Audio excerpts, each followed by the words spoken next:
Hey there everyone, in this video I'm going to show you how to get a new QR code for your WhatsApp.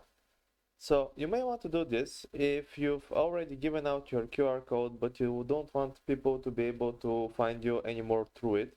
So you want to have a new QR code. Just go into your settings of your WhatsApp and click on your QR code. So I didn't show it, it's this little here icon. Just click on that and here you have your code, but let's say you don't want this code to be working anymore. So what you do is click the three little dots here and click reset QR code. So your existing QR code will no longer work. That's what we want.